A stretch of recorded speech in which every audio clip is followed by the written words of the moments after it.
If you were in a meeting at work and one of your colleagues said their dog was gender fluid and they put a dress on it, what would you say? Because if you had critical views, you might be banned from future meetings for having what they might call nasty opinions. Because that's exactly what happened in the case I'm about to tell you about. I kid you not, this is a real case.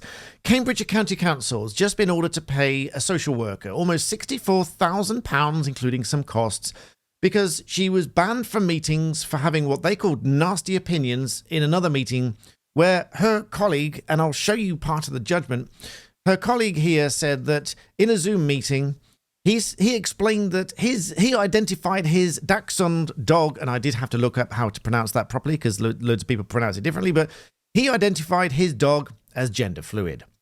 He explained that he put a dress on the dog to prompt debate about gender.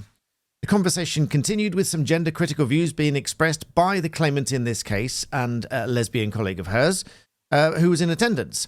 And so this conversation went back and forth, and long story short, the council banned her from meetings to say that she had nasty opinions, and they said that it was the way that expressed those opinions. But that's something that was up for debate.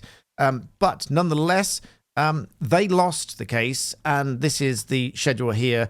There's loss of earnings plus interest, there's compensation for injury to feelings plus interest, counselling fees, and of course, I think about £8,000 contribution towards costs. Now, under the background of the case here, this explains some of the attendees found the claimant and her colleagues' input offensive.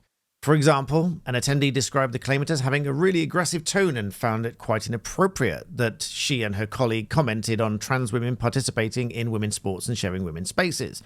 Some took issue with being talked over or disrespected, which is kind of normal for many meetings. However, this goes on. It is clear from the documentation the attendees produced that the opinions the claimant had expressed by way of gender-critical commentary, as opposed to simply the manner in which she expressed them, particularly a colleague had expressed herself, were considered to be part of the problem. Among other things, they took issue with her, quote, nasty comments. So this went back and forth, and ultimately, this claimant was then sent a written management instruction expressing concerns that she demonstrated behaviours that were non-inclusive, as perceived as transphobic. She was instructed in writing to act in a way which ensured her personal views and beliefs did not manifest themselves in comments and actions in the workplace that might discriminate against others on the ground of protected characteristics. She was asked not to contact any members of the LGBTQIA+ ally and support group or attend their events. She was also told that the instruction constituted the informal stage of the respondent's disciplinary procedure. This then went full steam into litigation. I understand the claimant had crowdfunding to bring the claim, but the council defended it. They accepted that her gender-critical beliefs amounted to a philosophical belief within the meaning of Section 10 of the Equality Act. However, among other things, in the grounds of resistance, it was said that the manner in which that she and her colleague chose to promote their views had been aggressive and confrontational, for example, talking over people, not allowing them to speak, and that was the issue. The tribunal didn't really accept that. However, the tribunal said, given the contemporaneous documents to which we referred above, we consider that the respondent, the council, had no reasonable prospect of defending the claim, insofar as it was based on the manifestation of this claimant's gender-critical beliefs. Those documents are, we find, totally and inexplicably inconsistent with the respondent, the council's case, that the claimant, the lady, manifestation of her gender-critical beliefs played no part in the impugned conduct. In other words, the tribunal found that the council was really upset about her beliefs, not just the way in which she expressed them. But as I say, the local authority lost this case.